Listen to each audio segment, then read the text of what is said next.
প্রিয় দর্শক, এই মুহূর্তে স্বাগত জানাচ্ছি সরাসরি বাংলা টাইম ইউটিউবে। আজকে আমরা এই মুহূর্তে দেখতে পেলাম যে অসংখ্য আপনাদের চেয়ারপারসন বেগম খালেদা জিয়ার উপদেষ্টা মুক্তাদির ভাই সহ এখানে জেলা বিএনপি এবং সিলেটের যে নেতৃবৃন্দ যারা রয়েছেন তারা এই মুহূর্তে কোর্টে কী কারণে এসেছেন তারা তাদের সাথে সরাসরি জানার চেষ্টা করব। সবাই সাথে থাকুন বাংলা টাইম ইউটিউব।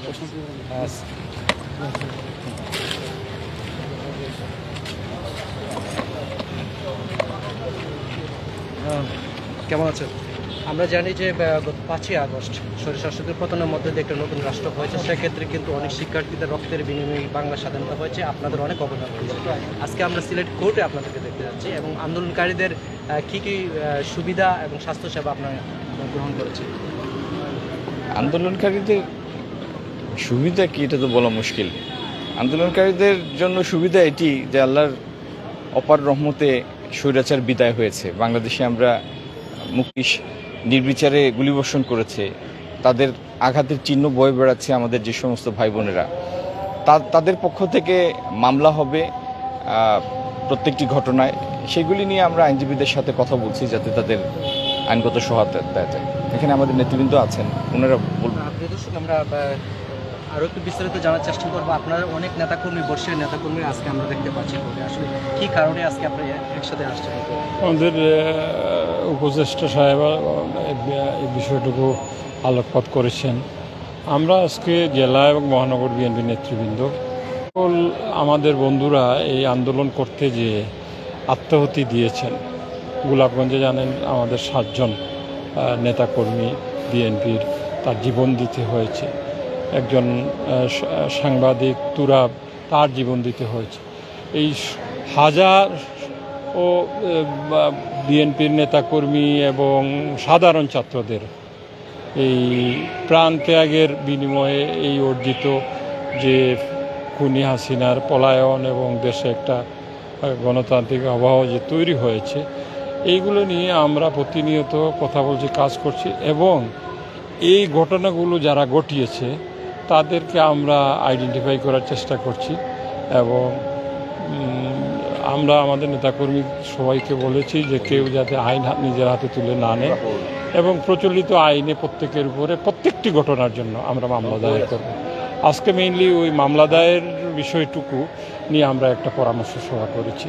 এই জন্য আমরা সকলে একত্রিত আদালতে ছিলাম। ধন্যবাদ। প্রিয় দর্শক, আমরা আরেকজন বর্ষীয় নেতার সাথে কথা বলার চেষ্টা করবো, লোকের সাথে।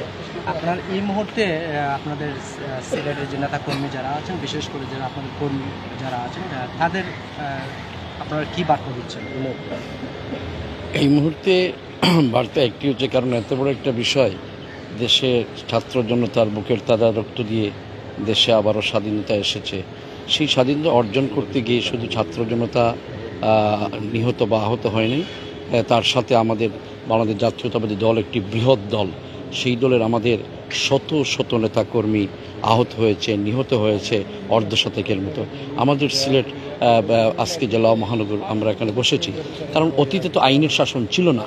এখন আইনের শাসন যেহেতু আছে, ওই ফেসিবাদী খুনি হাসিনা সর্বদাই আগে মামলা কিন্তু গায়েবী মামলা দিত।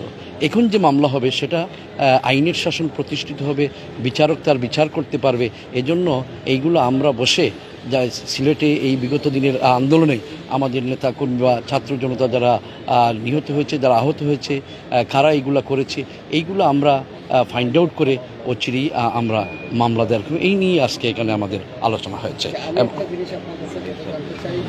আমরা দেখেছি অনেক জায়গায় যে বাপ আওয়ামী লীগ ছিলেন বা ছেলে বৈষম্য বিরোধী ছাত্র আন্দোলনে ছিলেন, ফ্যামিলি থেকে বন্ধু ছিল, অনেক জায়গায় ছেলেদেরকে বের করে দেওয়া হচ্ছে।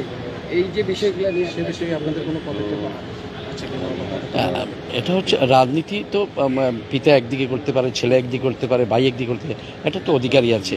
যদি এই ধরনের কোনো কিছু আমাদের কানে আসে এবং আমাদের সহযোগিতা করার প্রয়োজন পড়ে, আমরা অবশ্যই সহযোগিতা করার চেষ্টা করব। ধন্যবাদ। প্রিয় দর্শক, আমরা মহিম ভাইয়ের সাথে আমরা কথা বলার চেষ্টা করব।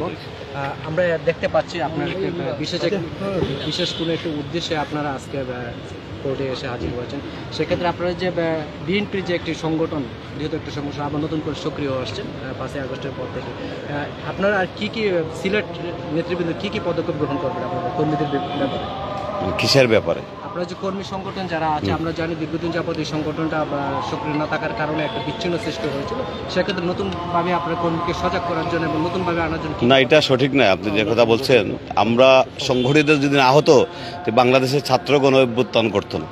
এই ছাত্র গণ অভ্যুত্থানে ছাত্ররা তো অবশ্যই সম্মুখ সারিতে ছিল, আমাদের ভাইয়েরা, আমাদের সন্তানরা, এবং এই ছাত্রদেরকে আমরা যারা গার্জিয়ান আছি আমরাই রাজপথে তাদেরকে ব্যাকআপ দিয়েছি। আদারওয়াইজ এখানে আমাদের আরও হাজার হাজার ছাত্রছাত্রী ভাইদেরকে হত্যা করতে খুনি আসেনি। সুতরাং আপনাদের কথা সঠিক নয়। আমরা সংগঠিত আছি, এনাফ সংগঠিত আছি, আমাদের সংগঠনের কোনো সমস্যা না। আমরা এখন এই স্বৈরাচারের যে জঞ্জাল, যেটা রেখে যাওয়া জঞ্জাল, এই জঞ্জালটা সরানোর কাজটা আমরা শুরু করেছি। আমরা যেসব সন্ত্রাসীরা রাজপথে M16 রাইফেল দিয়ে, সাবমেশিন গান দিয়ে, চাইনিজ রাইফেল দিয়ে গুলি করে আমাদের ভাইদেরকে হত্যা করেছে, এইদেরকে যাতে অবিলম্বে গ্রেফতার করা হয় সেটার আমরা প্রক্রিয়া চালাচ্ছি। পাশাপাশি আমাদের ভাই যারা শহীদ হয়েছে তাদেরকে আমরা কিভাবে সাহায্য করতে পারি, আমাদের ভাইয়েরা যারা অসুস্থ অবস্থায় আছে তাদের পরিবারকে আমরা সহযোগিতা করতে পারি সেটার ব্যাপারে, যারা অসুস্থ আছে, যারা এখনও মৃত্যুর সাথে পাঞ্জা লড়ছে, এইসব ভাইদের আমরা কিভাবে সহযোগিতা করতে পারি, তারা আল্লাহর বলার তাদেরকে সুস্থতা দান করে। ইতিমধ্যে যারা আহত হয়েছে, আমরা যদিও সরকারিভাবে ঘোষণা করা হয়েছে তাদেরকে সাহায্য করা হবে, কিন্তু ব্যক্তিগতভাবে আমরা সিলেট জেলা বিএনপি এবং মহানগর বিএনপি আমরা আমাদের যারা হসপিটালে আছে আমরা সবাইকে আমরা চিকিৎসার ব্যবস্থা আমরা করেছি, এবং আমাদের উপদেষ্টারা, আমাদের খন্দকার আব্দুল মুক্তাদি সাহেব এবং মেয়র আরিফুল হক চৌধুরী সাহেব সহ সব নেতৃবৃন্দ ঝাঁপিয়ে পড়ে সেটা করেছেন, এবং উসমানী মেডিকেল হাসপাতালে সহ সব জায়গায় আমরা চিকিৎসার ব্যবস্থা করেছি। পাশাপাশি যারা এই যে আইনশৃঙ্খলা পরিস্থিতি ঘটালো, এই যে দিনে দুপুরে মানুষকে হত্যা করলো, এদের বিচারের জন্য আমরা প্রস্তুতি নিচ্ছি।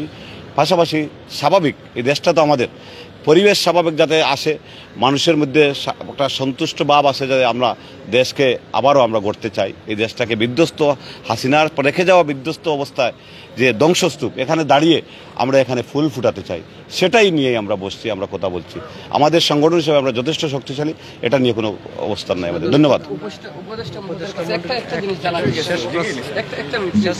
আমরা তো দীর্ঘদিন যাবৎ মাঠে কাজ করে আছি, কিন্তু আমরা দেখতে পাচ্ছি এই মুহূর্তে দুর্যোগ সময়ে এবং বিভিন্ন জায়গায়, যেমন গতকালকে রায়নগরে একটা রিপোর্ট আমি নিজে করেছি, তৃতীয় পক্ষের লোক মানুষের বাসায় গিয়ে অনেক হয়রানি করার চেষ্টা করছে, এবং যদি স্থানীয় জনতার হাতে ধরা যায় তখন পরিচয় দিচ্ছে যে কোনো একটা দলের নেতৃবৃন্দ। এই বিষয়ে আপনারা একটু কী বলবেন? বহু জায়গায় বলেছি আমি সিলেট, কোনো ব্যক্তি চাঁদা চাইতে যায়, রাজনৈতিক পরিচয় বা যে কোনোভাবে চাঁদা চাইতে যায়, নিকটস্থ কংক্রিটের পিলারের সাথে বেঁধে রাখেন। আর যদি বিএনপির পরিচয় দেয়, পা উপরে আর মাথা নিচে দিয়ে বেঁধে রাখেন, দিয়ে আমাদের খবর দেন, এরপরে আমরা দেখব। প্রিয় দর্শক, আমরা কথা বললাম সিলেটের বর্ষীয় নেতাবৃন্দদের সাথে, যারা এখানে চেয়ারপারসন উপদেষ্টা যিনি একসময় ছিলেন খন্দকার মুক্তাদির হোসেন, এবং আরও উপদেষ্টা এখানে উপস্থিত ছিলেন। আমি শেষ পর্যন্ত আপনাদের যে শেষ মেসেজটা দিতে যাচ্ছি, আজকে যে কোর্টে জড়তা হয়েছিল তারা সিলেটের নেতৃবৃন্দ, তারা একটা বিশেষ উদ্দেশ্য এবং তারা মামলার প্রক্রিয়াধীন চলছে এমনটাই আমাদেরকে জানিয়েছে।